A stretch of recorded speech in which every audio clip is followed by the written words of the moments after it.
बातमी रायगडमधून आहे। रायगडच्या पालकमंत्री पदाचं श्रेय तटकरेंनी घेऊ नये, आमदार महेंद्र दळवींनी सुनील तटकरेंवरती टीका केली। महेंद्र दळवींच्या अकलेची कीव येते असं अनिकेत तटकरेंनी दळवींना प्रत्युत्तर दिलंय। बघूयात नेमका हा कलगीतुरा कसा रंगला।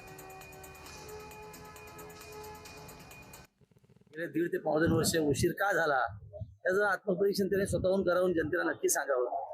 पण त्यांचा तो स्थायी स्वभाव निश्चित आहे, परंतु बरेचसे आमचे आदरणीय पालकमंत्री झाले याचा सगळ्यात जास्त आनंद आहे।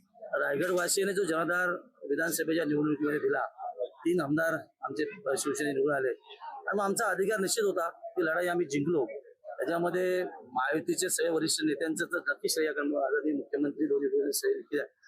पण उगाच तटकरे साहेबांना श्रेय वाटून घेऊ नये। खरं तर याला विरोध हा तटकरेचा होता, हे जगजाहीर आहे।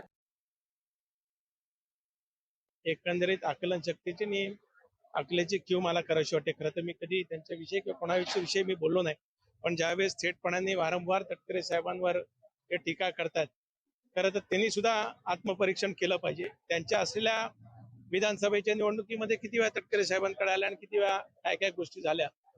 आता सुद्धा जिल्हा परिषदची निवडणूक झाल्यानंतर स्वतःच्या पत्नीला जिल्हा परिषद अध्यक्ष करण्याकरता हेच महाभाग तटकरे साहेबांच्याकडे 2-2, 3-3 वेळा दिल्लीपासून फेऱ्या मारून आले।